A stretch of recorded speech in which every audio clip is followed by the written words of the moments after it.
Hi, I'm George and welcome to the channel. This is my 2018 Hiker Highway Deluxe camper, and we're going to talk about mods and upgrades that I've done to it so far. Stick around.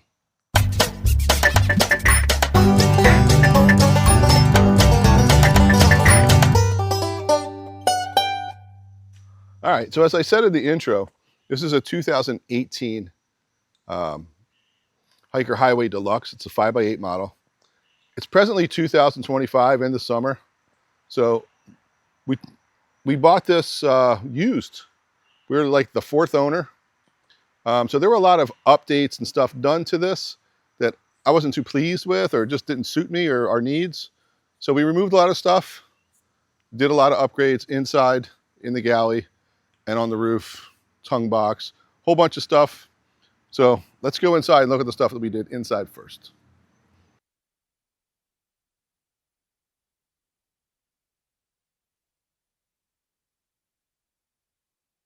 So like I said, we bought this thing used. It's 7 years old. It's in great condition, but some of the stuff that the previous owners did just didn't suit us.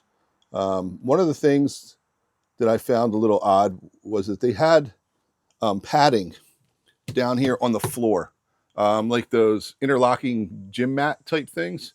And I guess that's great if you're using that sort of like a sleeping pad.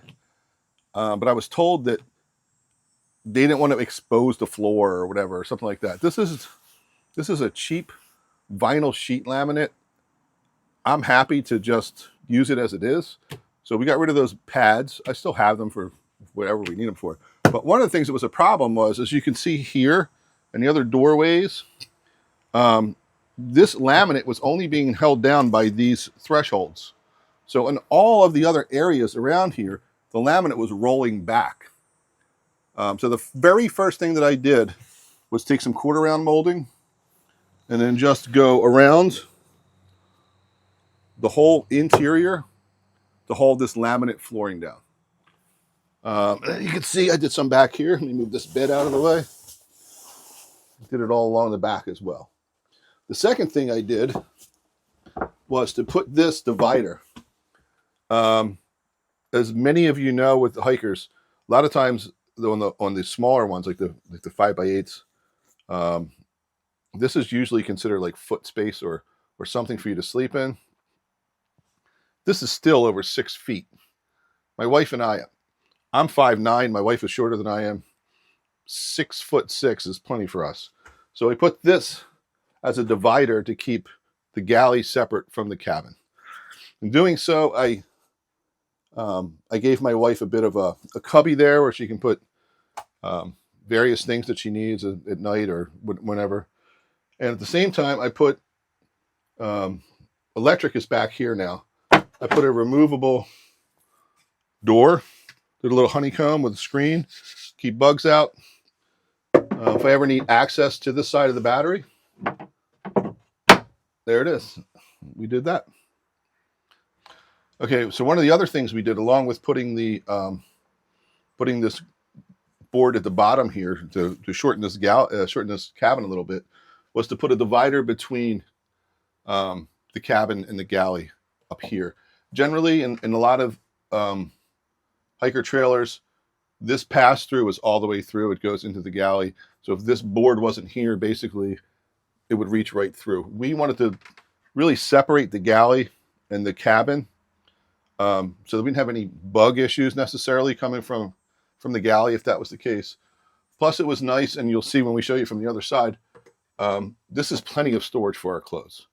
And then I split this directly in half. And the other half is perfectly fits what we have in there for our galley stuff. So that's another thing that we did. And then I want to talk about this bed. I don't want to get into too much details because we can do a gear review on this later.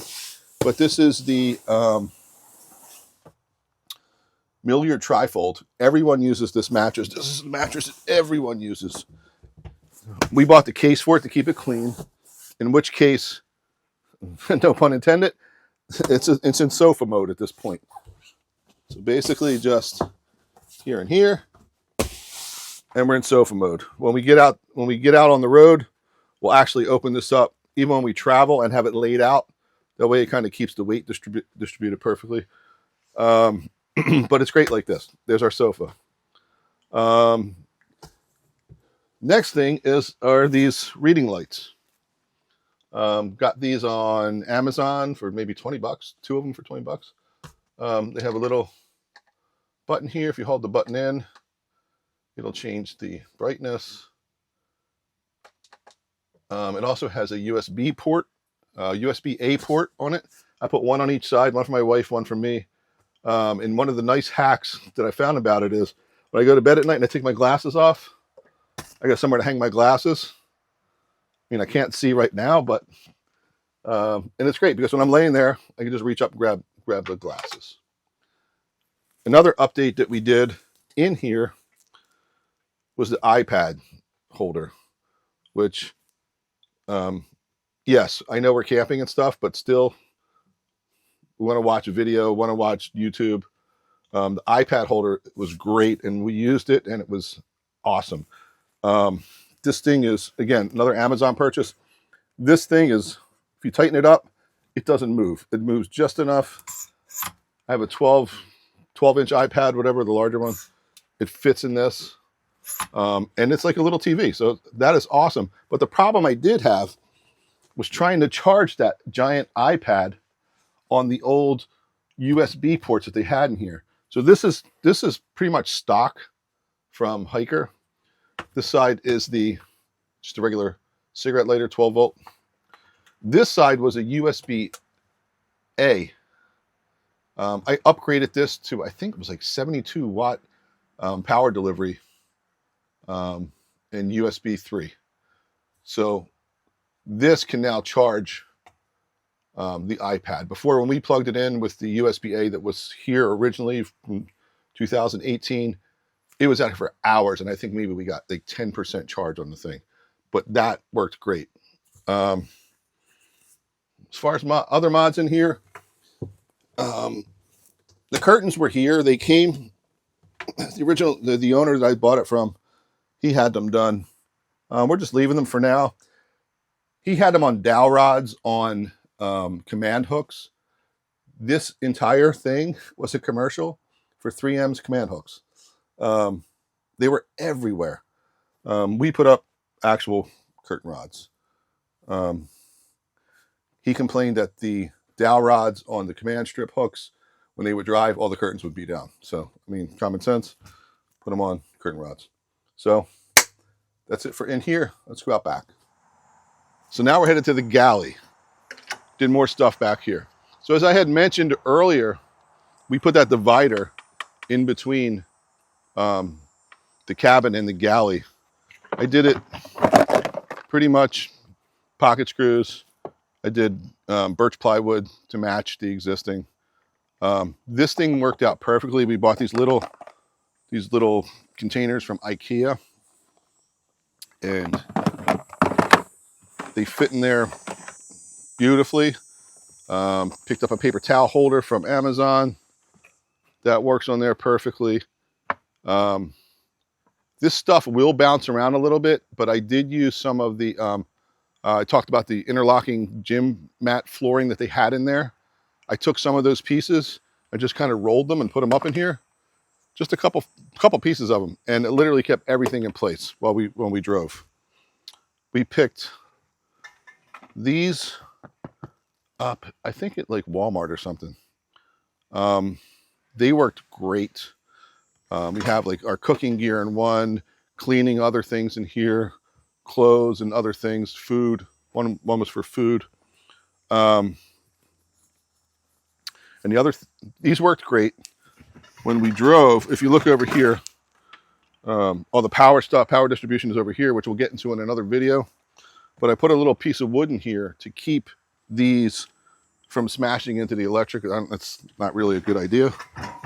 So I put one there, and it sits right against this table, which I'll get into. It's not the stock table. This is one I built. We'll get to that in a minute. Other upgrade that we did is the Bouge RV. Originally, I had a Coleman thermoelectric cooler.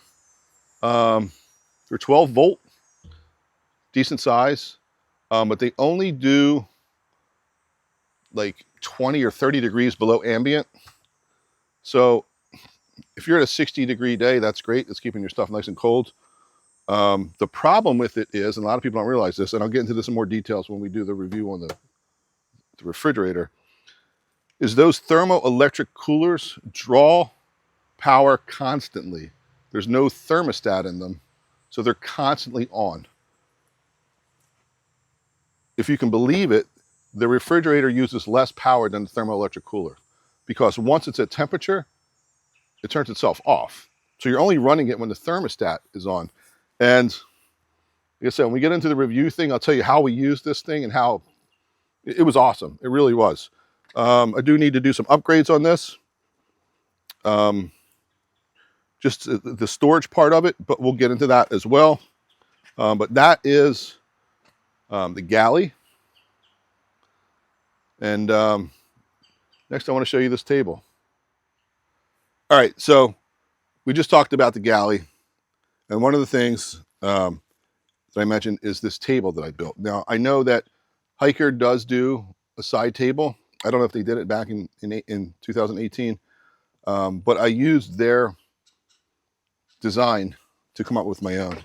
So actually, if you come over here, first things first, I have this table set in here with a little block of wood, so it literally does not move. It's got a little bit of movement this way. It can't slide back and forth. That was important because I didn't want it sliding into the electric. So this is the table. Again, I built it out of 3/4 inch birch plywood to match everything else. I did a little CNC routing and some epoxy. As you can see from here. In there. That's the back side of it. This is the leg that extends. It's on a hinge here. And a little bit of Velcro on this side to keep it closed. It lays perfectly flat this way. And if you look on here, if we can get into that, this is the aluminum extrusion that I chose to use. I think it's similar to what Hiker used. You put the one piece on the side of the camper, and then this kind of just rolls into it, and then you put the leg down. Now, I know that the Hiker one has a leg extension so you can level it. I haven't used this much yet. It's only been on one adventure with this, but at the campsite we were at, it was level. If it's not level, I can just put a block or something under it. I'm not too worried about that. That way it just keeps this thing more compact, closed. So that's the one table, right? So we'll put this back. This lifts up, comes off. That closes on there. Slides back in here. Whoops.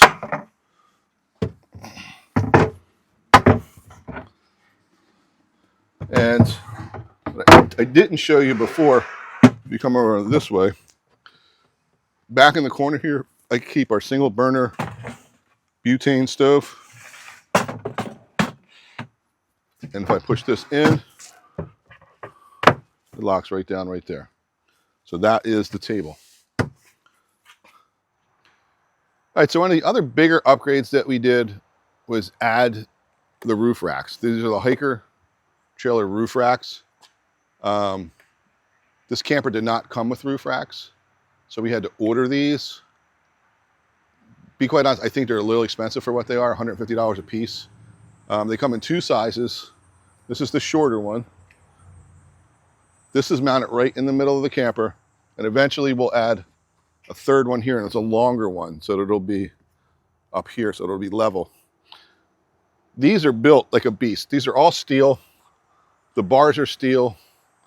All the hardware is stainless steel.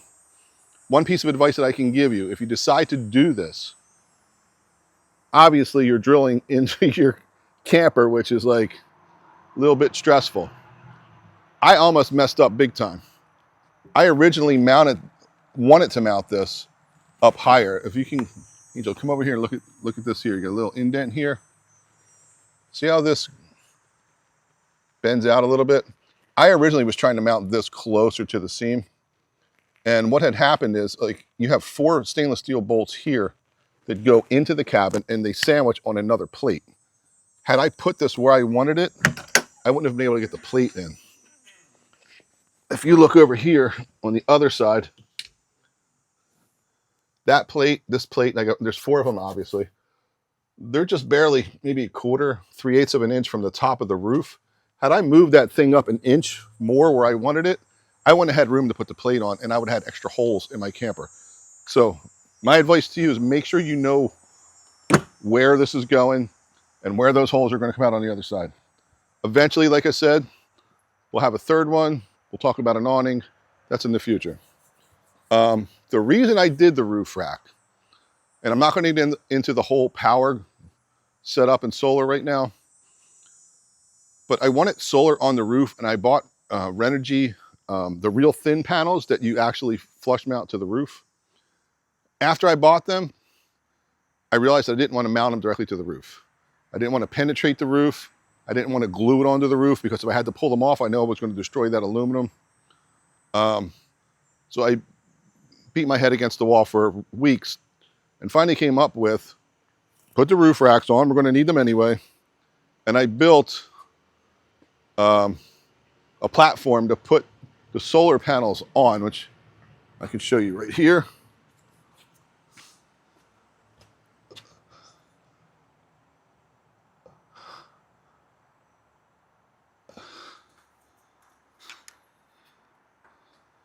So if I want to remove this, I can. The way I installed these on this wooden platform, I could remove them without a big issue. And the other thing is I've considered hinging this, locking it on one side, having it hinged so I can chase the sun with this as well. But for now, I've had 0 issues with this. We'll get more into that when we do our lessons learned and we do the whole electrical system. And the other thing is the tongue box. This is the original tongue box that came with the Hiker. It is aluminum. It's got some dents in it. I wasn't too worried about. You get some keys, open it up. This is the one that came with it. And it's got some space in it. I got a lot of good stuff in there. These are the pieces I use in the back to hold those green containers down. I just lay this on top, and then I just go like this with the other one, and it literally just holds them in place. This is the pads that they had inside on the floor. The whole floor was covered with that. 2 big issues I had with this. One, it had the battery. It had a deep cell marine battery in a battery box here. A lot of the wiring that was done by the previous owners was very shoddy. But the fact that the battery was here, and there must have been a lead acid battery, there were stains of sulfuric acid in the box and on the aluminum. And if you're familiar with any sort of metal fabrication, aluminum sitting on steel is a no-no, okay? It causes what's called a galvanic reaction. Eventually, the aluminum will make the steel rust. Add sulfuric acid to that story, and this frame, this gusset on this frame was horrible. It was so terribly rusted. I took the battery out. Batteries are now found in the back. There's no electric in here whatsoever. I removed this box, completely cleaned it out, washed that acid out with white vinegar, scrubbed the whole box down, had access to the frame, took a grinding wheel, cleaned up the rust, put 2 coats of primer, and then 2 coats of undercoating. Then I followed it up. If you come over here, with this rubber matting. Basically, that's something you'd put like a toolbox liner. It's a very dense rubber matting. I put that on all of the steel, put the aluminum box back on it, and screwed it down with stainless steel hardware. While it's not perfect, it's definitely 100 times better than what was done here originally. This, I'll be dead before this rusts out. So this will hold it for plenty of time. But the box has been great. I've heard a lot of people complain about these boxes. It's not the greatest thing in the world, you know, it's just a crappy little aluminum box, but everything we needed to carry with us was in there. And and lastly are the AC prep ports. I did these as well. Along with the roof racks, these were something I purchased on Hiker's website. They have a Deer Creek store or something like that on their website where you can buy parts. There's not a lot of parts you can buy, but these were two of the things that you can purchase. I did these specifically for ventilation and future AC heater prep. Initially, they're for ventilation. We knew we would sleep with the fan on, but in case we didn't want to open the windows, open these and draw some air in, it doesn't displace the air that puts out. The volume of air that puts out does not equate to what these two holes are, but it does some. So we were happy with it. I do need to get little elbows so that if it's happening when it's raining, water won't come in. But this was another one of those installs. Make sure you know where you're drilling. I had to really double check because we have the window, and the window is kind of an oddball. Not a lot of hikers have windows. In fact, I believe they don't even offer it as an option anymore because of it getting broken. So going in through here and not hitting other things that are in there. Remember that shelf is in here, and you don't want it. I want it kind of symmetrical looking on the inside and out. Because once you drill a 3 1/4, 3.5 inch hole, you're done. I mean, you got a hole. There's no amount of caulk that's going to fill that. But I think that's it. I mean, the only other upgrades I would say, you know, were just the security stuff, which is pretty common. But I think that's about it. So our next video, if you can hang around for the next one, next time we put it out in a week, maybe, I don't know, we're going to talk about the electrical system. So we'll have upgrades version 2, all about solar and electric. And you may not like what I did, but man, I love it because it worked great. Have a good one.